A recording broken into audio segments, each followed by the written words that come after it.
107,8 Penta FM, the best station for you. Selamat sore Sobat Utan, Sobat Usaha Tani. Apa kabar nih? Mudah-mudahan di sore hari yang cerah semuanya dalam keadaan baik-baik saja ya. Semoga selalu sehat dan tetap penuh semangat. Oke, buat Sobat Utan yang lagi beraktivitas di sore hari ini atau yang baru memulai aktivitasnya, semoga harinya berjalan dengan baik dan lancar selalu. Balik lagi dengan aku Ferry dan rekan saya Della di Orang Utan, obrolan tentang usaha tani. Sebuah acara yang pastinya bikin sore hari kamu ini makin semangat. Oke, seperti biasa kita bakal nemenin Sobat Utan selama 20 menit ke depan.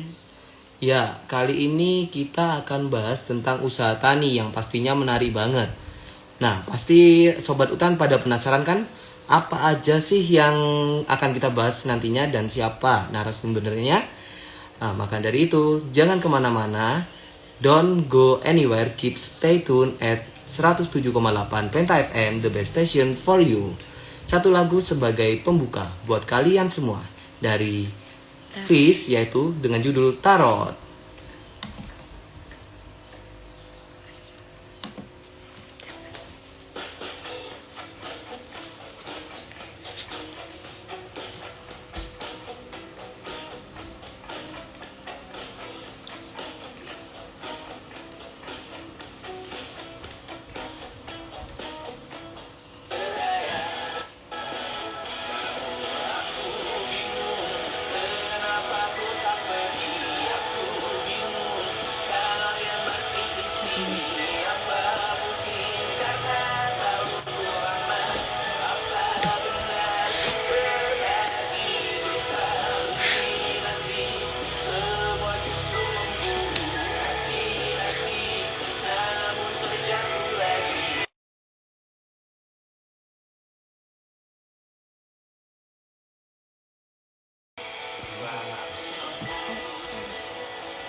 Wah, gimana nih lagu dari Fish Tarot? Pilihan lagu yang cocok didengar pas lagi nyantai di sore hari. Ya betul banget nih Del, pasti bisa bikin nambah semangat nih di sore hari ini.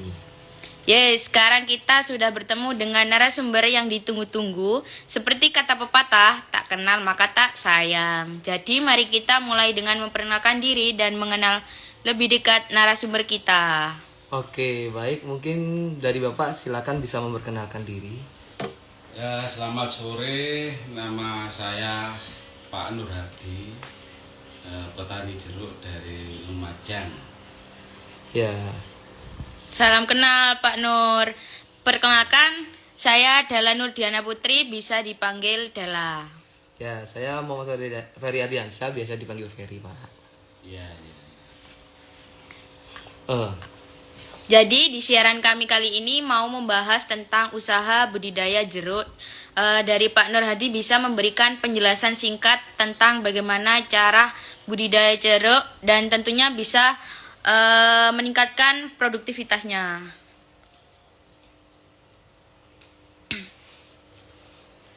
Untuk permulaan penanaman jeruk keprok siem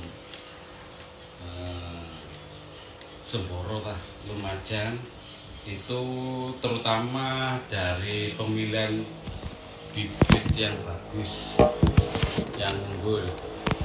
Terutama bibit yang dipilih harus yang muda, yang tidak bercabang, daun-daunnya harus lebar, muda. Sekarang kan banyak macam-macam bibit. Terutama sekarang ini yang lagi tren ini bibit madu Malang. Cuma di daerah sini kurang bagus. Masalah sini daerahnya daerah penuh air, pasir. Kalau bibit yang bagus dari kota Purworejo, Jogja ini bagus untuk di budidaya di Semboro, Lumajang itu bagus. Oh, ya jadi gitu ya Pak ya. Mungkin dari kita ini kepo nih Pak, bagaimana cara pemilihan bibit jeruk yang baik itu dan biasanya pemilihannya itu bagaimana agar bisa meningkatkan produktivitasnya, Pak? Nah itu kalau pemilihan bibit yang bagus itu harus batang itu harus nggak usah yang cari yang nggak cabang. Nah, harus lurus, daunnya itu harus mudah lebar, itu yang dipilih. Batang di bawah yang di bawah itu harus yang agak besar, itu yang bagus. Kalau sekarang ini kalau yang dipilih bercabang banyak cabangnya, yang di atas itu kurang bagus pertumbuhannya. Ya gitu. Oh, jadi begitu ya Pak. Sebelumnya Pak Nur ini sudah berapa lama profesi sebagai petani jeruk? Saya ini profesi petani itu udah lama, udah mulai tahun 2003. Ya petani, ya pedagang. Tuh, udah mulai 2003 sampai sekarang masih tetap dalam dunia pertanian jeruk. Ya gitu. Oh ya, jadi dari Bapak sendiri nih kan udah lama banget menjadi petani jeruk. Ada nggak sih Pak kendala yang sering Bapak alami di lahan maupun di tanamannya sendiri? Kendalanya kalau pasti ada lah, kalau pertanian kendalanya ada.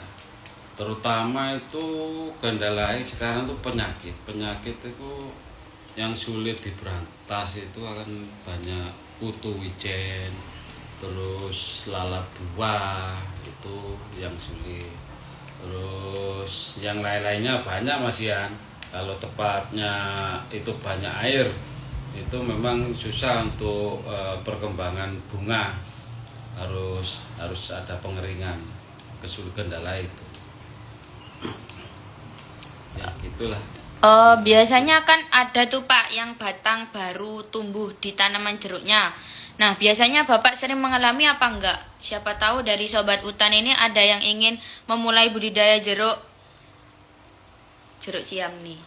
Kalau kendala itu cabang yang tumbuh, biasanya dari bawah itu tumbuh yang banyak durinya itu kurang bagus. Itu yang biasa menyerap gizi-gizi makanan itu pasti kalah yang itu cepat tumbuh, harus dibuang itu, masalahnya wis ndak berbuah itu harus dipotong, harus dipangkas yang bagus sampai bawah pangkasannya biar nggak tumbuh lagi. Ya. Kalau motongnya itu biasanya pakai apa ya Pak? Apakah ada alat khusus buat pemotongannya gitu? Kalau pemotongannya bisa apa aja pokoknya ya, sabit bisa, terus potong itu yang buat potong bunga itu bisa pokoknya yang penting yang landep lah itu Tajam ya Pak? Tajam. Wah, seru banget ya budidaya jeruk ini. Nah, gimana nih Sobat Utan? Udah tertarik belum untuk budidaya jeruk? Iya nih, pasti Sobat Utan itu kepo nggak sih tentang cara penanaman yang baik itu bagaimana? Pastinya pada kepo banget nih ya. Oke, Bapak Nur mungkin bisa jelasin sedikit aja tentang penanaman yang baik dalam budidaya jeruk itu bagaimana Pak? Itu penanaman pertama itu harus tanah dikelola dulu, dibalik dulu, lemah diolah. Terus kalau tanahnya itu tanah sawah itu harus pakai, kalau orang Jawa ngarani itu kenongan lah. Kenongan itu dikasih pupuk kandang dulu sama dolomit. Nanti berapa hari, ada seminggu tak berapa hari itu baru bisa ditanam. Terutama media yang mau ditanamin harus dikasih pupuk kandang dulu sama dolomit yang bagus. Gitu. Nah, untuk penyiramannya itu kalau boleh tahu berapa kali sehari ya Pak? Kalau orang masih kecil itu harus 2 hari 3 hari sekali itu pakai timba lah kalau tanaman masih kecil. Kalau tanaman masih wis mulai berbunga, itu banyak bunga, itu harus Penyiramannya pakai diesel itu pas paling lama seminggu. Pokok kering harus siram terus supaya bunga buah itu tetap seger.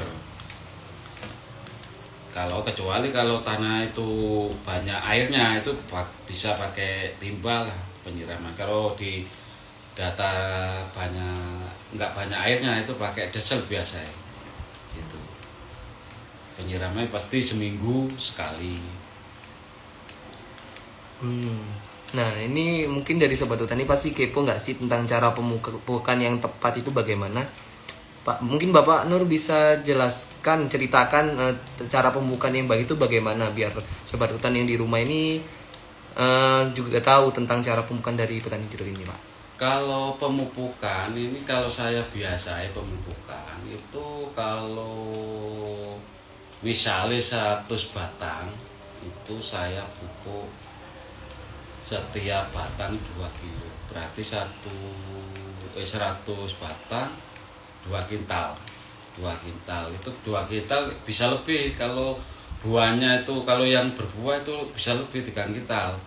Nah, itu macamnya kalau 3 kintal misalnya mupuk itu harus 3 macam, ZA, Urea, KCL bisa, Posca ya bisa, itu tergantung orangnya yang mau mupuk. Semua sama pupuknya itu. Kalau Bapak biasanya pakai pupuk apa?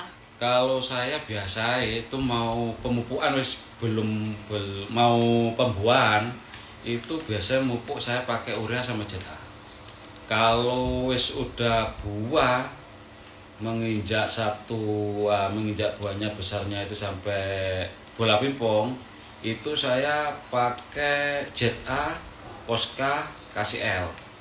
Nanti pemupukan 3 kalinya itu sama ZA, Posca, KCL. Kadang ya KSP saya kasih untuk memperbesar buah itu. Yang bagus harus ada KCL pemanisnya itu.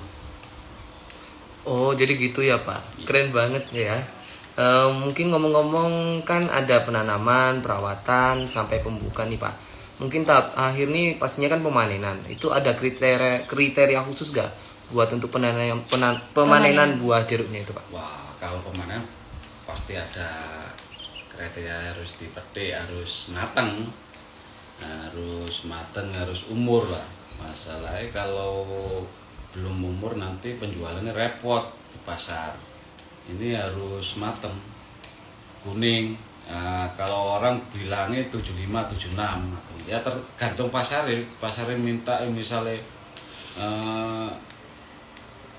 nggak mateng ya harus nggak mateng, nggak apa-apa, yang penting itu harga harus sesuai sama dituntut sama biaya sama kalau cocok ya dipetik, tapi biasanya harus sampai mateng biasanya metik sampai kuning.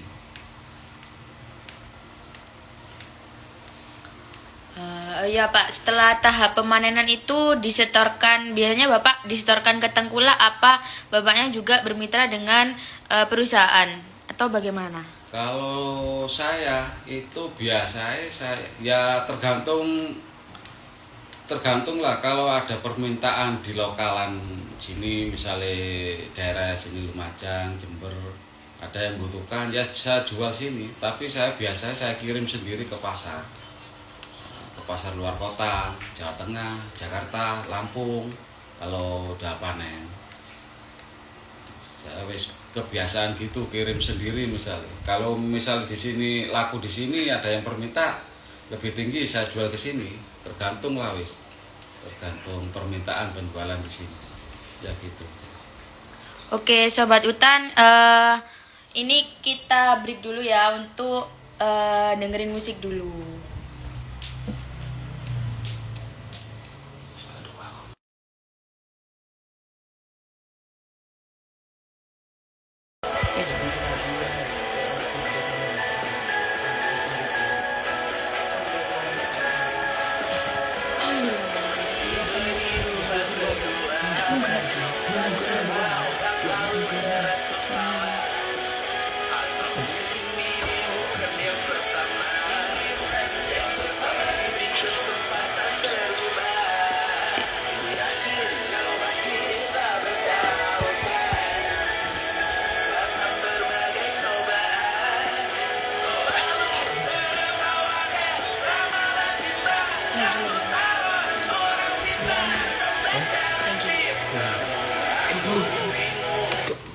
Oke, Sobat Utan, kita lanjut lagi ya. Gimana nih? Sudah tertarik belum Sobat Utan? Kan tadi sudah dijelaskan oleh Bapak Nur mulai dari macam-macam jeruk, penanaman, budidaya, pemupukan, dan pemanenan. Pastinya udah banyak yang tertarik nih para Sobat Utan. Ya bener banget nih. Mungkin dari Bapak Nur sudah bincang-bincang dengan kami. Saya ucapkan terima kasih banyak udah berbagi informasi dengan kami ya Pak. Terima kasih. Wah, nggak kerasa nih Sobat Utan, sudah hampir setengah jam nih kita nemenin Sobat Utan. Ya bener banget ya, nggak kerasa udah saatnya kita berpisah nih. Terima kasih untuk kebersamaannya Sobat Utan. Mohon maaf apabila ada salah kata dari kami. Kami berdua pamit undur diri. Selamat sore, selamat beraktivitas. Sampai jumpa. Wassalamualaikum warahmatullahi wabarakatuh.